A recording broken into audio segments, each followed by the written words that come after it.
Hello friends, ಇವತ್ತಿನ ಸಂಚಿಕೆಯಲ್ಲಿ ಏನಾಯಿತು ಅಂತ ನೋಡ್ಕೊಂಡು ಬರೋಣ ಬನ್ನಿ. ಕೇಶವ ರೂಮಿಗೆ ಬಂದು ಚಾರ್ಜರ್ ಎಲ್ಲೋಯ್ತು, ನಮ್ಮ ಮನೇಲಿ ಇಟ್ಟು ಜಾಗದಲ್ಲಿ ಯಾವ ವಸ್ತುನೂ ಇರಲ್ಲ ಅಂತ ಹೇಳುವಾಗ ಮೀನಾ ಬಂದು ಕೇಶವ ಅಂತಾಳೆ. ಆದರೆ ಕೇಶವ ಮುಖ ತೆಗೆಸ್ಕೊಂಡು ಹೊರಡ್ತಾನೆ. ಕೇಶವ ನಿನ್ನ ಜೊತೆನೇ ಮಾತಾಡ್ತಿರೋದು, ನಿನಗೆ ನಿಜವಾಗ್ಲೂ ನಾನಂದರೆ ಅಷ್ಟೊಂದು ಇಷ್ಟನ ಕೇಶವ?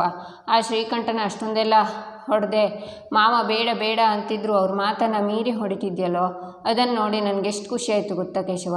ಅವನಿಗೆ ಹೊಡೆದಿದ್ದಕ್ಕಲ್ಲ, ನಿನ್ನ ಕಣ್ಣಲ್ಲಿ ನನ್ನ ಮೇಲಿದ್ದ ಪ್ರೀತಿ ಕಾಣಿಸ್ತು ಕಣೋ, ಅದು ನೋಡಿ ನನಗೆ ಎಷ್ಟು ಖುಷಿ ಆಯಿತು ಗೊತ್ತಾ?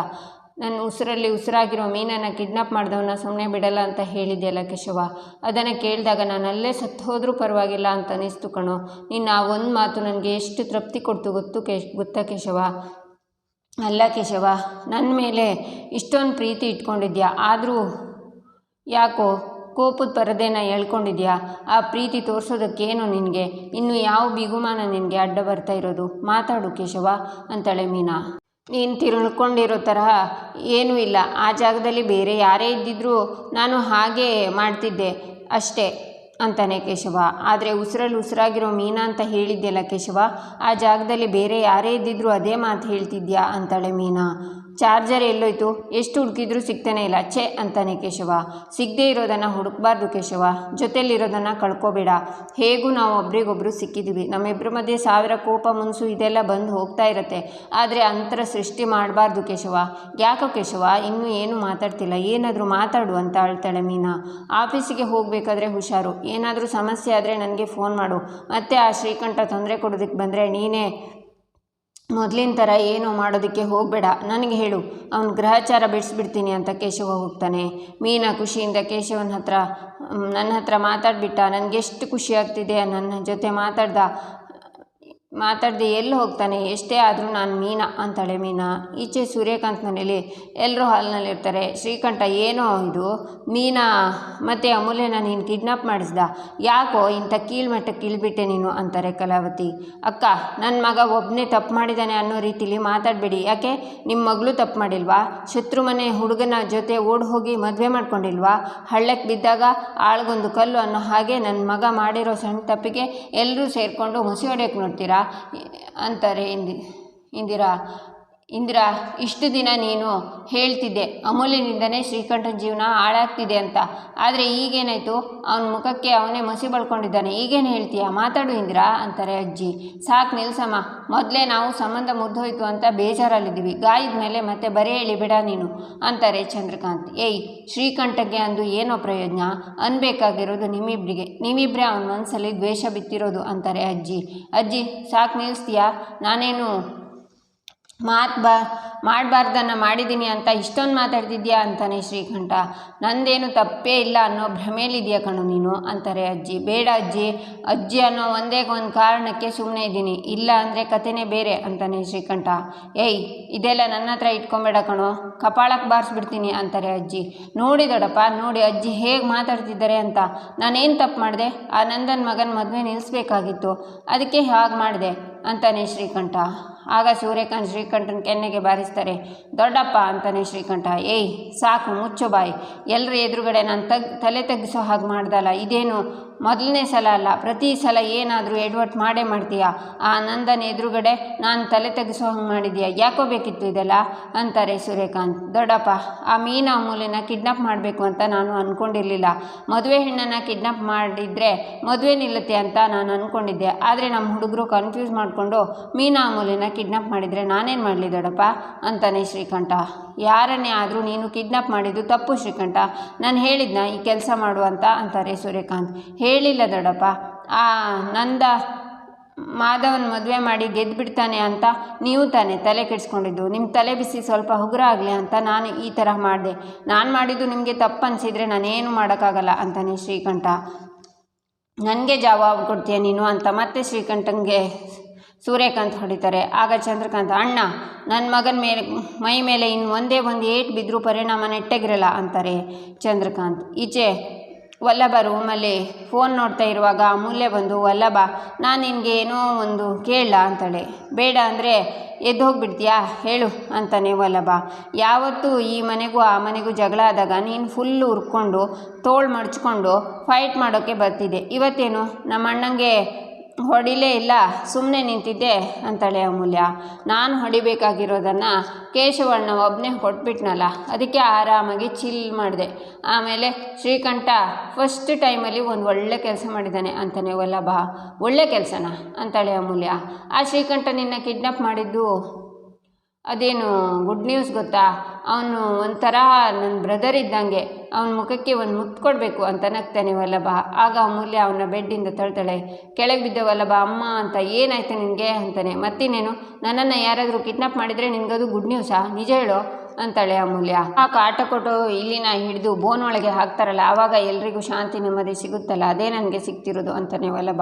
ಏಯ್ ಕಾಡು ಪಾಪ ಅಂತ ಅವನ ಮೈ ಮೇಲೆ ಬೀಳ್ತಾಳೆ ಅಮೂಲ್ಯ. ಆಗ ಒಬ್ರನ್ನೊಬ್ರು ಹಾಗೆ ನೋಡ್ತಾ ಇರ್ತಾರೆ. ಎದೆಳೆ ಮೇಲೆ ಉಫ್ ಅಯ್ಯಬ್ಬ, 1 ಸೆಕೆಂಡಲ್ಲಿ ಆಯುಧ ಪೂಜೆಗೆ ಲಿಂಬೆಹಣ್ಣು ಹಾಕ್ಬಿಟ್ಟಿದ್ದೆ. ಹೌದು, ನಿಮ್ಮಣ್ಣ ಅಷ್ಟೆಲ್ಲ ಮಾಡಿದ್ರು ನನಗೆ ಒಂದು ಮಾತು ಹೇಳಿಲ್ವಲ್ಲ, ಯಾಕೆ? ಅವ್ನು ಬಚಾಕ್ ಮಾಡೋಕ ಅಂತಾನೆ ವಲ್ಲಭ. ಮಾಧವ ಅವನ ಮದುವೆ ಟೈಮಲ್ಲಿ ಯಾವ ಗಲಾಟೆನೂ ಆಗೋದು ಬೇಡ ಅಂತ ನಾನು ಈ ವಿಷಯನ ನಿಮಗೆ ಹೇಳಿಲ್ಲ. ಮಾಧವ ಭಾವನ ಮದುವೆಗೆ ಎಷ್ಟೆಲ್ಲ ತಯಾರಿ ಮಾಡಿದರು, ಎಷ್ಟೊಂದು ಜನ ಬಂದಿದ್ದರು, ಎಲ್ಲರೂ ಖುಷಿಯಾಗಿದ್ದರು. ಆ ಟೈಮಲ್ಲಿ ಈ ವಿಷಯ ನಿಮಗೆ ಹೇಳಿದರೆ ನೀವು ಹೋಗಿ ಅಣ್ಣಂಗೆ ಹೊಡಿತಿದ್ರಿ. ಆಮೇಲೆ ಮತ್ತೆ ಕೇಸು ಗಲಾಟೆ ದೊಡ್ಡ ಅಂತಲೇ ಆಗ್ತಿತ್ತು. ಆಗ ಮಾವ ತುಂಬ ನೊಂದ್ಕೋತಿದ್ರು. ಹಾಗೆಲ್ಲ ಆಗಬಾರ್ದು ಅಂತಲೇ ನಾನು ಮೀನಕ್ಕ ಈ ವಿಷಯನ ಯಾರಿಗೂ ಹೇಳಿಲ್ಲ. ಇವತ್ತು ಸಂದರ್ಭ ಬಂದಿರೋದ್ರಿಂದ ಹೇಳಬೇಕಾಯ್ತು ಅಷ್ಟೇ ಅಂತಾಳೆ ಅಮೂಲ್ಯ. ಆ ಶ್ರೀಕಂಠ ನಿನಗೆ ಹೊಡೆದು ಟಾರ್ಚರ್ ಏನು ಕೊಟ್ಟಿಲ್ಲ ತಾನೆ ಅಂತಾನೆ ವಲ್ಲಭ. ಅವನಿಗೆ ನಮ್ಮ ಎದುರುಗಡೆ ಬರೋ ಮೀಟ್ರೇ ಇರಲಿಲ್ಲ, ಓಡ್ ಹೋಗಿಬಿಟ್ಟ. ಇನ್ನು ಅವನ ಚೇಲಗಳು ನಾನು ಮೀನಕ್ಕ ಅವರನ್ನು ಎಡಗೈಲಿ ಹೊಡೆದು ಬಿಸಾಕ್ಬಿಟ್ವಿ ಅಂತಾಳೆ ಅಮೂಲ್ಯ. ಹೌದೌದು, ನೀನು ದೊಡ್ಡ ಪೈಲ್ವಾನ್ ಪಾಪಣ್ಣಿ, ರೌಡಿಗಳನ್ನು ನೆನೆಸ್ಕೊಂಡ್ರೆ ಪಾಪ ಅನಿಸ್ತಿದೆ ಅಂತಾನೆ ವಲ್ಲಭ. ಹೌದು, ಮತ್ತೆ ಚಿಕ್ಕಂದಿನಿಂದ ಅಪ್ಪ ನನಗೆ 1 kg ಅನ್ನಕ್ಕೆ 1/4 kg ತುಪ್ಪ ಹಾಕಿ ಬೆಳೆಸಿರೋದು ಅಂತಾಳೆ ಅಮೂಲ್ಯ. ಆಗ ವಲ್ಲಭ ಅದನ್ನೇ ಪುನಃ ಹೇಳಿ ಜೋರಾಗಿ ನಗ್ತಾನೆ. ಏಯ್ ಹೋಗೋ ಅಂತ ಅಮೂಲ್ಯ ಹೋಗ್ತಾಳೆ. ಈಚೆ ಚಂದ್ರಕಾಂತ್, ಏನಣ್ಣ ನನ್ನ ಮಗನಿಗೆ ಹೀಗೆ ಹೊಡಿತಿದ್ಯಾ?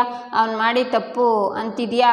ಅವ್ನು ಹೇಳ್ತಿದ್ದಾನೆ ತಾನೆ, ಆ ನಂದ ನಿನಗೆ ಮಾಡಿದ ಅವಮಾನಕ್ಕೆ ಕೊಡಲಿ ಏಟ್ ಕೊಡೋಕ್ಕೆ ತಪ್ಪು ಮಾಡಿದೆ ಅಂತ. ನಿನಗೋಸ್ಕರ ಅವನು ಇಷ್ಟೊಂದು ರಿಸ್ಕ್ ತಗೊಂಡ್ರೆ ನೀನು ಅವನಿಗೆ ಹೊಡೆಯೋದು ಬಡಿಯೋದು ಎಷ್ಟು ಸರಿ ಅಂತಾರೆ ಚಂದ್ರಕಾಂತ್. ಅದು ಹಾಗಲ್ಲ ಚಂದ್ರು ಅಂತ ಸೂರ್ಯಕಾಂತ್ ಹೇಳುವಾಗ, ಮತ್ತಿನ್ನೇನು ಇವನು ಮಾಡಿದ ತಪ್ಪು ಅನ್ನೋದಾದರೆ ಮಾಧವನ ಮದುವೆ ನಿಲ್ಲಿಸೋದಕ್ಕೆ ಮಾಧವನ ಹಳೆ ಪ್ರೇಯಸಿನ ಕರ್ಕೊಂಡು ಬಂದು ದಾಳವಾಗಿ ಬಳಸ್ಕೊಂಡಿಯಲ್ಲ ನೀನು, ಅದು ತಪ್ಪಲ್ವಾ ಅಂತಾರೆ ಚಂದ್ರಕಾಂತ್.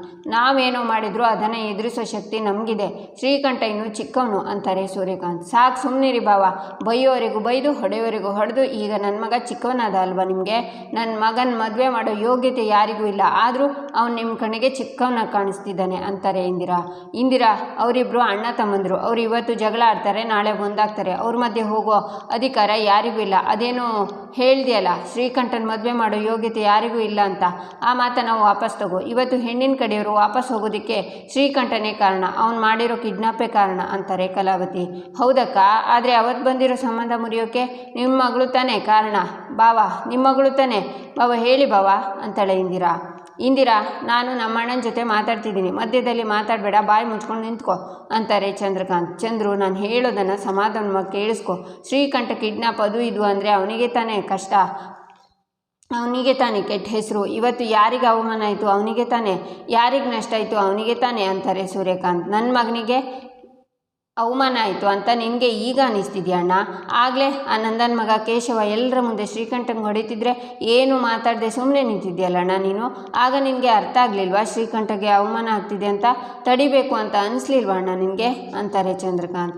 ನೀನು ನನ್ನ ತಪ್ಪಾಗಿ ಅರ್ಥ ಮಾಡ್ಕೊತಿದ್ಯಾ ಚಂದ್ರು ಅಂತಾರೆ ಸೂರ್ಯಕಾಂತ್. ಇಲ್ಲ ಅಣ್ಣ, ನನಗೆ ಈಗ ಎಲ್ಲ ಅರ್ಥ ಆಗ್ತಿದೆ, ಸ್ಪಷ್ಟವಾಗಿ ಕಾಣಿಸ್ತಿದೆ. ಇದೇ ಶ್ರೀಕಂಠು ಬೇರೆ ಯಾರನ್ನಾದರೂ ಕಿಡ್ನಾಪ್ ಮಾಡ್ಕೊಂಡು ಬಂದಿದ್ದರೆ ಅವ್ನು ಬೆನ್ನು ತಟ್ಟಿ ಶಬಾಷ್ ಅಂತಿದ್ದೆ, ನನಗೆ ದೊಡ್ಡ ಪಾರ್ಟಿನೇ ಕೊಡಿಸ್ತಿದ್ದೆ. ಆದರೆ ಶ್ರೀಕಂಠ ಕಿಡ್ನಾಪ್ ಮಾಡಿರೋದು ನಿನ್ನ ಮಗಳನ್ನಲ್ವಾ, ಅದಕ್ಕೆ ಅವನ ಮೇಲೆ ಕೋಪ ಬಂದಿದೆ. ಎಲ್ಲ ಗೊತ್ತಣ್ಣ, ಮಗಳು ಅನ್ನೋ ಮಮಕಾರ, ಅವಳ ಮೇಲೆ ಇಟ್ಟಿರೋ ಪ್ರೀತಿ ಬಾಂಧವ್ಯ ಎಲ್ಲ, ಅವಳು ಓಡ್ ಹೋದ್ರು, ಶತ್ರು ಮಗನ ಮದುವೆ ಆದರೂ ನಮ್ಮ ವಿರುದ್ಧ ತಿರುಗಿ ಬಿದ್ದಿದ್ರು, ನಿನಗೆ ನಿನ್ನ ಮಗಳೇ ಹೆಚ್ಚಲ್ವಾ?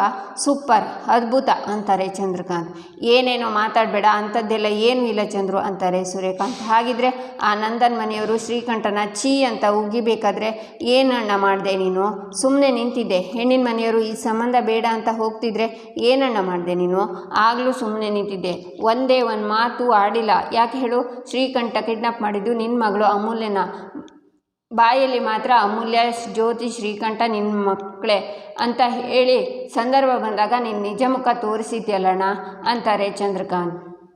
ಇಷ್ಟಕ್ಕೂ ಆ ಅಮೂಲ್ಯ ಯಾಕೆ ಕಿಡ್ನಾಪ್ ಮಾಡಿರೋ ವಿಷಯ ಹುಡುಗಿ ಮನೆಯವ್ರು ಬಂದಾಗಲೇ ಹೇಳಬೇಕು. ಹೋ, ನೀನು ಹೇಳ್ಕೊಟ್ಯಾ ಅಂತಾಳೆ ಇಂದಿರಾ. ನಾನು ಅಮೂಲ್ಯನ ನೋಡೋದಿಲ್ಲ, ಅವಳ ನೆರಳು ಕೂಡ ಸೋಗಿಸಿ ಎಷ್ಟೋ ದಿನ ಆಯಿತು, ಅಂಥದ್ರಲ್ಲಿ ನಾನು ಅವಳಿಗೆ ಹೇಳ್ಕೊಡ್ತೀನ ಇಂದ್ರ? ನೀನೇ ಸ್ವಲ್ಪ ಸಮಾಧಾನವಾಗಿ ಯೋಚನೆ ಮಾಡು. ಚಂದ್ರು ಅವರು ಅಮೂಲ್ಯ ಬಗ್ಗೆ ಚುಚ್ಚಿ ಮಾತಾಡಿದ್ದಕ್ಕೆ ಅಲ್ವಾ ಅಮೂಲ್ಯ ಈ ರೀತಿ ಮಾತಾಡೋ ಪರಿಸ್ಥಿತಿ ಬಂದಿದ್ದು ಅಂತಾರೆ ಕಲಾವತಿ. ವಾರೆ ವಾ ಅಕ್ಕ, ಸೂಪರ್ ನೀನು ರೀ. ನೋಡಿದ್ರಾ ಇಷ್ಟು ಹೊತ್ತು ಶ್ರೀಕಂಠನ ಕೆಟ್ಟವನು ಅಂತಿದ್ರು, ಈಗ ಬಾಣನ ನಿಮ್ಮ ಕಡೆನೇ ತಿರುಗಿಸ್ಬಿಟ್ರು ನಮ್ಮಕ್ಕ ಅಂತಾಳೆ ಇಂದಿರಾ. ಸಾಕು ನಿಲ್ಲಿಸು ಅಂತ ಸೂರ್ಯಕಾಂತ್ ಕೂಗ್ತಾರೆ. ಚಂದ್ರು ದಯವಿಟ್ಟು ನನ್ನ ಮಾತು ಕೇಳಿಸ್ಕೊ ಅಂತಾರೆ. ಬೇಡ, ಏನು ಹೇಳಬೇಡ, ಇವತ್ತು ನನ್ನೆಲ್ಲ ಪ್ರಶ್ನೆಗೆ ಉತ್ತರ ಸಿಕ್ತು. ಶ್ರೀಕಂಠ ತಲೆ ಕೆಡ್ಸ್ಕೋಬೇಡ, ಈ ಪ್ರಪಂಚನೇ ಎದುರಾಗಲಿ ನಿನ್ನ ಜೊತೆ ನಾನಿರ್ತೀನಿ ಬಾರು ಅಂತ ಅವನ್ನ ಕರ್ಕೊಂಡು ಹೋಗ್ತಾರೆ ಚಂದ್ರಕಾಂತ್. ಜೊತೆ ಬಾರೆ ಅಂತ ಇಂದ್ರನು ಹೋಗ್ತಾರೆ. ಈಚೆ ಮೀನಾ ಕೂತ್ಕೊಂಡು ಗಬಗಬಾ ಅಂತ ಊಟ ಮಾಡ್ತಿರ್ತಾಳೆ. ಆಗ ಗಿರಿಜಾ, ಅಮೂಲ್ಯ, ಪ್ರಿಯಾ ನಿಂತಿರ್ತಾರೆ. ಮೀನಾ ಅವರೇ ಸ್ವಲ್ಪ ಸಾಂಬಾರು ಬಡಿಸ್ಲಾ ಅಂತಾಳೆ ಪ್ರಿಯಾ. ಬೇಡ ಪ್ರಿಯಾ ಅಕ್ಕ, ಅದೇನೋ ಪಲ್ಯ ಮಾಡಿದ್ದೀನಿ ಅಂದ್ರಲ್ಲ ತಂದುಬಡಿಸಿ ಅಂತಾಳೆ ಮೀನಾ. ಆಗ ಪ್ರಿಯಾ ತಂದುಬಡಿಸ್ತಾಳೆ. ನೋಡು, ತಿನ್ನು ಅಂದರೂ ತಿನ್ನಲಿಲ್ಲ, ಈಗ ಖುಷಿ ಆಯಿತು ಅಂತ ಹೆಂಗೆ ತಿಂತಿದ್ದಾಳೆ ಅಂತಾರೆ ಗಿರಿಜಾ. ನಾನು ಕೆಲಸಕ್ಕೆ ಹೋಗಬೇಕು ಅಲ್ವಾ ಅತ್ತೆ, ಶಕ್ತಿ ಬೇಡವಾ, ತಿಂತಿದ್ದೀನಿ ಅಷ್ಟೇ ಅಂತಾಳೆ ಮೀನಾ. ನಿನಗೆ ಯಾರು ಏನು ಹೇಳಲ್ಲಮ್ಮ, ಯಾಕಂದರೆ ನೀನು ಯಾರಿಗೋ ಉಸಿರಿಗೆ ಉಸಿರು, ಜೀವಕ್ಕೆ ಜೀವ. ನಿನ್ನ ಕೂದಲನ್ನು ಯಾರು ಇಷ್ಟೇ ಸೋಂಕಿದ್ರೂ ಹಿಂಸೆ ಆಗಿಬಿಡುತ್ತೆ, ಅದಕ್ಕೆ ನೀನು ತಿಂದು ಚೆನ್ನಾಗಿರಬೇಕು ಅಂತಾರೆ ಗಿರಿಜಾ. ಹೋಗಿ ಅತ್ತೆ, ಹಾಗೆಲ್ಲ ಹೇಳ್ಬೇಡಿ, ನನಗೆ ನಾಚಿಕೆ ಆಗುತ್ತೆ ಅಂತಾಳೆ ಮೀನಾ. ನೋಡಿ ಅಕ್ಕ, ಕೊನೆಗೂ ನನ್ನಿಂದಾಗಿದ್ದ ಸಮಸ್ಯೆ ನನ್ನಿಂದನೇ ಸಾಲ್ವ್ ಆಯಿತು. ಕೇಶವ ಬಾವ ನಿಮ್ಮ ಹತ್ರ ಕೋಪ ಮಾಡ್ಕೊಳ್ಳೋಕ್ಕೂ ಕಾರಣ ನಾನೇ ಆಗಿದ್ದೆ, ಈಗ ಸಾಲ್ವ್ ಆಗೋದಕ್ಕೂ ಕಾರಣ ನಾನೇ ಆಗಿದ್ದೀನಿ. ನಾನು ಕಿಡ್ನಾಪ್ ವಿಷಯ ಹೇಳಿದ್ದಕ್ಕೆ ಇದೆಲ್ಲ ಆಗಿದ್ದು ಅಂತಾಳೆ ಅಮೂಲ್ಯ. ಅಲ್ಲ, ಶ್ರೀಕಂಠ ಕಿಡ್ನಾಪ್ ಮಾಡಿದ್ನಲ್ಲ, ನೀವು ಹೇಗೆ ತಪ್ಪಿಸ್ಕೊಂಡು ಬಂದ್ರಿ ಅಂತಾಳೆ ಪ್ರಿಯಾ. ಆ ರೌಡಿಗಳು ನನ್ನ ಮೀನಕ್ಕನ ಹಗ್ಗದಿಂದ ಕಟ್ಟಾಕಿದ್ರ, ನಾವು ಹಗ್ಗನ ಬಿಡಿಸ್ಕೊಂಡು ಹಾಲಿವುಡ್ ಮೂವಿ ತರಹ ಡಿಶುಮ್ ಅಂತ ಫೈಟ್ ಮಾಡಿದ್ವಿ ಅಂತಾಳೆ ಅಮೂಲ್ಯ. ಹೌದಾ ಅಮ್ಮೋ ಅಂತಾಳೆ ಪ್ರಿಯಾ. ಹ್ಞೂ ಅಕ್ಕ, ನಮ್ಮನ್ನು ಏನು ಅಂದ್ಕೊಂಡಿದ್ರೆ 5 ಗಂಟೆಗೆ ಎದ್ದು ಜಿಮ್ಗೆ ಹೋಗೋ ಬಾಡಿ ಇದು ಅಂತಾಳೆ ಅಮೂಲ್ಯ. ಆಗ ಮೀನಂಗೆ ನೆತ್ತಿಗೆ ಹತ್ತತ್ತೆ. ಅಮೂಲ್ಯ ನೀರು ಕುಡಿಸ್ತಾಳೆ. ಅಲ್ಲ ಅಬ್ಬಬ್ಬ, ನಾನಾಗಿದ್ದಿದ್ರೆ ಅವರನ್ನೆಲ್ಲ ಹೊಡೆಯೋಕ್ಕಾಗ್ತಿತ್ತಾ ಇಲ್ವೋ? ನೀವು ತುಂಬ ಸ್ಟ್ರಾಂಗ್ ಬಿಡಿ. ಅಷ್ಟಕ್ಕೂ ಆ ಶ್ರೀಕಂಠ ಯಾಕೆ ನಿಮ್ಮಿಬ್ಬರನ್ನೇ ಕಿಡ್ನಾಪ್ ಮಾಡ್ದ ಅಂತಾಳೆ ಪ್ರಿಯಾ. ಅಕ್ಕ, ಅದು ಮುಗ್ದೋಗಿರೋ ಕತೆ, ಈಗ ಯಾಕೆ ಬಿಡಿ ಅಂತಾಳೆ ಮೀನಾ. ನೀವು ಯಾಕಂತ ಹೇಳಿದರೆ ನಾನು ಹುಷಾರಾಗಿರ್ಬೋದಲ್ವಾ ಅಂತಾಳೆ ಪ್ರಿಯಾ. ನಾನು ಹೇಳ್ತೀನಿ, ನಿಮ್ಮ ಮನಸ್ಸು ಗಟ್ಟಿ ಮಾಡ್ಕೊಳ್ಳಿ. ಅವನು ಕಿಡ್ನಾಪ್ ಮಾಡೋಕ್ಕೆ ಬಂದಿದ್ದು ನಮ್ಮನ್ನಲ್ಲ, ನಿಮ್ಮನ್ನು ಅಂತಾಳೆ ಮೀನಾ. ಅಯ್ಯಯ್ಯೋ, ನನ್ನನ್ನು? ಅವನು ಯಾಕೆ ನನ್ನ ಕಿಡ್ನಾಪ್ ಮಾಡಬೇಕು? ನನಗೆ ಅವ್ರು ಯಾರು ಅಂತಲೇ ಗೊತ್ತಿರಲಿಲ್ವಲ್ಲ ಅಂತಾಳೆ ಪ್ರಿಯಾ. ಅಯ್ಯೋ ಪ್ರಿಯಾಕ್ಕ, ಮದುವೆ ಹೆಣ್ಣನ್ನು ಕಿಡ್ನಾಪ್ ಮಾಡಿದರೆ ಮದುವೆ ನಡೆಯಲ್ಲ ಅನ್ನೋದು ಅವ್ರ ಪ್ಲ್ಯಾನ್ ಆಗಿತ್ತು ಅಂತಾಳೆ ಮೀನಾ. ಅವತ್ತು ನಿಮಗೆ ಕೊಟ್ಟಿರೋ ರೂಮಲ್ಲಿ ನಾವು ಮಲಗಿದ್ವಿ ಅಲ್ವಾ, ಅದಕ್ಕೆ ಅವನು ಕಳಿಸಿರೋ ರೌಡಿಗಳು ನೀವು ಮತ್ತು ನಿಮ್ಮ ತಂಗಿ ಅಂದ್ಕೊಂಡು ನನ್ನ ಮೀನಕ್ಕನ ಕಿಡ್ನಾಪ್ ಮಾಡಿದ್ರು ಅಂತಾಳೆ ಅಮೂಲ್ಯ. ಹೌದಾ ಅಂತಾಳೆ ಪ್ರಿಯಾ. ಅಯ್ಯೋ ಅಮ್ಮೋ, ಏನೇ ಹೇಳ್ತಿದ್ಯಾ ನೀನು? ನೀವಿಬ್ಬರಾದರೂ ರೌಡಿ ರಂಗಿಗಳು ಹೇಗೋ ತಪ್ಪಿಸ್ಕೊಂಡು ಬರ್ತೀರಾ. ಆದರೆ ಪ್ರಿಯಾ ಆ ಪರಿಸ್ಥಿತಿನಲ್ಲಿದ್ದಿದ್ರೆ ಏನೇ ಮಾಡಬೇಕಾಗಿತ್ತು? ಅವಳಿಗೇನಾದರೂ ಹೆಚ್ಚು ಕಮ್ಮಿ ಆಗ್ತಿತ್ತು, ಆಮೇಲೆ ಮದುವೆ ನಿಲ್ತಿತ್ತು. ನೆನೆಸ್ಕೊಂಡ್ರೆ ಭಯ ಆಗ್ತಿದೆಯಲ್ಲೇ ಅಂತಾರೆ ಗಿರಿಜಾ. ಆದರೂ ಅತ್ತೆ, ನನ್ನ ಇಲ್ಲಿವರೆಗೂ ಯಾರೂ ಕಿಡ್ನಾಪ್ ಮಾಡಿಲ್ಲ ಗೊತ್ತಾ ಅಂತಾಳೆ ಪ್ರಿಯಾ. ಪ್ರಿಯಾಕ್ಕ, ನೀವು ಹೇಳೋದು ನೋಡಿದರೆ ಶ್ರೀಕಂಠ ನನ್ನನ್ನು ಅಮ್ಮನ ತಿಂಗಳಿಗೆ ಒಂದ್ಸಲ ಕಿಡ್ನಾಪ್ ಮಾಡೋ ಥರ ಇದೆ. ಆದರೂ ಪ್ರಿಯಕ್ಕ, ನಾನು ಅಮ್ಮು ಆ ರೌಡಿಗಳಿಂದ ತಪ್ಪಿಸ್ಕೊಳ್ಳೋಕ್ಕೆ ಫೈಟ್ ಮಾಡಬೇಕಿತ್ತು. ಆದರೆ ನಿಮ್ಮನ್ನು ಕಿಡ್ನಾಪ್ ಮಾಡಿದರೆ ಅವನೇ ನಿಮ್ಮನ್ನು ಬಿಡ್ತಿದ್ರು. ಯಾಕಂದರೆ ಇದೆಲ್ಲ ಮಾಡಬಾರ್ದು, ತಪ್ಪು, ನಮ್ಮಮ್ಮ ಹೇಳ್ತಿದ್ರು ಹಾಗೆ ಹೀಗೆ ಅಂತ ನೀವು ಹೇಳೋದನ್ನು ನೋಡಿ ಅವರಿಗೆ ತಲೆ ಕೆಟ್ಟು ವಾಪಸ್ ನಿಮ್ಮನ್ನು ಚೌಟ್ರಿಗೆ ಬಿಟ್ಟಿರ್ತಿದ್ರು. ಆಗ ಆರಾಮಾಗಿ ಮದುವೆ ನಡೀತಿತ್ತು ಅಂತಾಳೆ ಮೀನಾ. ಅವರೇ ಅಂತಾಳೆ ಪ್ರಿಯಾ. ಸಾರಿ, ತಮಾಷೆ ಮಾಡಿದೆ ಅಂತಾಳೆ ಮೀನಾ. ಈಚೆ ಮೀನಾ ಆಫೀಸಲ್ಲಿ ಕೂತ್ಕೊಂಡು ಕೇಶವನ ಬಗ್ಗೆನೇ ಯೋಚನೆ ಮಾಡ್ತಿರ್ತಾಳೆ. ಆಗ ಇನ್ನೊಬ್ಬರು ಬಂದು, ಮೀನಾ, ಎಲ್ಲಿ ಕಳೆದು ಹೋಗಿದ್ಯಾ? ಕನಸು ಕಾಣ್ತಿದ್ಯಾ ಅಂತಾರೆ. ಒಂಥರ ಕನಸೆ ಅಂತಾಳೆ ಮೀನಾ. ಗಂಡನ ಬಗ್ಗೆನಾ ಅಂತಾರೆ ಅವರು. ಹ್ಞೂ ಅಂತಾಳೆ ಮೀನಾ. ಮದುವೆ ಆಗಿ ಇಷ್ಟು ಸಮಯ ಆದರೂ ಗಂಡ ಅಂದಿದ ತಕ್ಷಣ ಕೆನ್ನೆ ಕೆಂಪಾಗುತ್ತಲ್ವಾ? ನೀನು ಇಲ್ಲಿ ಕೂತ್ಕೊಂಡು ಕನಸು ಕಾಣೋ ಬದಲು ಲೈವಲ್ಲಿ ನೋಡ್ಬೋದಲ್ವಾ? ಕಿಟಕಿ ಹತ್ರ ಹೋಗಿ ನೋಡು, ನಿನ್ನ ಗಂಡ ಬಂದಿದ್ದಾನೆ ಅಂತಾರೆ. ಕೇಶವ ಬಂದಿದ್ದಾನ? ಕೇಶವ ಯಾಕೆ ಇಲ್ಲಿ ನಿಂತಿದ್ದಾನೆ? ಅದು ನನ್ನ ಆಫೀಸ್ ಮುಂದೆ ಈ ತರಹ ನಿಂತಿದ್ದಾನೆ ಅಂತ ಮೀನಾ ವಲ್ಲಭಂಗೆ ಕಾಲ್ ಮಾಡಿ, ವಲ್ಲಭ, ನಿಮ್ಮಣ್ಣ ಆಫೀಸ್ ಮುಂದೆ ಬಂದು ನಿಂತಿದ್ದಾರೆ. ನಾನು ಯಾಕೆ ಏನು ಅಂತ ಕೇಳಿದರೆ ಗುರ್ರ ಅಂತಾನೆ, ನೀನೇ ಒಂದು ಮಾತು ಕೇಳಿ ಹೇಳ್ತೀಯಾ ಅಂತಾಳೆ ಮೀನಾ. ಆಯ್ತದಕ್ಕೆ, ನೀವು ಲೈನಲ್ಲಿರಿ, ಕಾನ್ಫರೆನ್ಸ್ಗೆ ಹಾಕ್ತೀನಿ, ಹಾಗೇನು ಮಾತಾಡಬೇಡಿ, ಸುಮ್ಮನೆ ಕೇಳಿಸ್ಕೊಳ್ಳಿ ಅಂತ ವಲ್ಲಭ ಕೇಶವಂಗೆ ಕಾಲ್ ಮಾಡ್ತಾನೆ. ವಲ್ಲಭ, ಹೇಳು ಅಂತಾನೆ ಕೇಶವ. ನೀನು ಎಲ್ಲಿದೆಯಾ ಅಂತಾನೆ ವಲ್ಲಭ. ಮೀನಾ ಆಫೀಸ್ ಹತ್ರ ಇದ್ದೀನಿ ಅಂತಾನೆ ಕೇಶವ. ಅಲ್ಲಿಗೆ ಯಾಕೋ ಹೋಗಿದ್ದೆ? ಅಂಗಡಿಯಲ್ಲಿ ಕೆಲಸ ಇಲ್ವಾ? ಅಪ್ಪ ಬೈಯಲ್ವಾ ಅಂತಾನೆ ವಲ್ಲಭ. ಅಪ್ಪ ಇವತ್ತು ನನ್ನನ್ನು ಬೈದು ಅಂಗಡಿಯಿಂದ ಆಚೆ ಹಾಕಿದರೂ ಪರವಾಗಿಲ್ಲ, ನನಗೆ ಮೀನಾ ಸೇಫ್ಟಿನೇ ಮುಖ್ಯ. ನಾನು ಇಲ್ಲೇ ಇರ್ತೀನಿ. ಇಷ್ಟು ದಿನ ಆ ಶ್ರೀಕಂಠ ನಮ್ಮನೆಯವರಿಗೆಲ್ಲ ತೊಂದರೆ ಕೊಡ್ತಾನೆ ಅಂತ ಅಂದ್ಕೊಂಡಿದ್ದೆ, ಆದರೆ ನಮ್ಮನೆ ಹೆಣ್ಮಕ್ಳನ್ನ ಕಿಡ್ನಾಪ್ ಮಾಡೋ ಲೆವೆಲ್ಗೆ ಇಳಿತಾನೆ ಅಂತ ಗೊತ್ತಿರಲಿಲ್ಲ. ಇವತ್ತು ಗೊತ್ತಾಯಿತು. ಜೊತೆಗೆ ಇವತ್ತು ಅಪ್ಪ ಹೊಡೆದಿದ್ದೀನಿ, ಅವನಿಗೆ ಹೊಡೆದಿದ್ದೀನಿ, ಅದೇ ಸಿಟ್ಟಿಗೆ ಮೀನಾಗೆ ತೊಂದರೆ ಕೊಟ್ಟರೆ ಅಂತ ಭಯ ಆಯಿತು. ಅದಕ್ಕೆ ಇಲ್ಲಿ ಬಂದಿದ್ದೀನಿ. ನನಗೆ ಮೀನಾ ಖುಷಿಗಿಂತ ಅವಳ ಸೇಫ್ಟಿಗಿಂತ ಬೇರೇನೂ ಮುಖ್ಯ ಅಲ್ಲ ಅಂತಾನೆ ಕೇಶವ. ಆಗ ಮೀನಾ ಅಲ್ಲಿಂದ ಸೀದಾ ಬಂದು ಕೇಶವನ ತಪ್ಕೋತಾಳೆ. ಈಚೆ ನಂದನ್, ನಾಳೆ ಪ್ರಿಯಾ ಮಾಧವನ್ ಮದುವೆ ರಿಜಿಸ್ಟ್ರೇಷನ್ ಆಗಬೇಕು. ರಿಜಿಸ್ಟ್ರೇಷನ್ ಮಾಡೋದಕ್ಕೆ ಅದೇನು ಪಟ್ಟಿಗಳು ಬೇಕೋ ಅಂತ ಕೇಳಿ ತಿಳ್ಕೊಳ್ಳಪ್ಪ ಅಂತಾರೆ ನಂದನ್. ಅದಕ್ಕೆ ಜಾಸ್ತಿ ಏನೂ ಬೇಡ, ಅಪ್ಲಿಕೇಶನ್ ಫಾರ್ಮ್, ಇಬ್ಬರದ್ದು 2 ಫೋಟೋ, ಮದುವೆ ಇನ್ವಿಟೇಷನ್, ಆಧಾರ್ ಕಾರ್ಡ್ ಅಂತಾರೆ ವಲ್ಲಭ. ಪ್ರಿಯಾ ಅದೇನು ಬೇಕು ಎಲ್ಲ ತಯಾರಿ ಮಾಡ್ಕೊ ಅಂತಾರೆ ನಂದನ್. ಆಗ ಪ್ರಿಯಾ ಶಾಕ್ ಆಗ್ತಾಳೆ. ಇಲ್ಲಿಗೆ ಈ ಸಂಚಿಕೆ ಮುಕ್ತಾಯವಾಗುತ್ತೆ. ಮುಂದಿನ ಸಂಚಿಕೆಗಾಗಿ ನಮ್ಮ ಚಾನಲನ್ನು ನೋಡಿ ಸಬ್ಸ್ಕ್ರೈಬ್ ಮಾಡಿ, ಲೈಕ್ ಮಾಡಿ, ಸಪೋರ್ಟ್ ಮಾಡೋದನ್ನು ಮರಿಬೇಡಿ.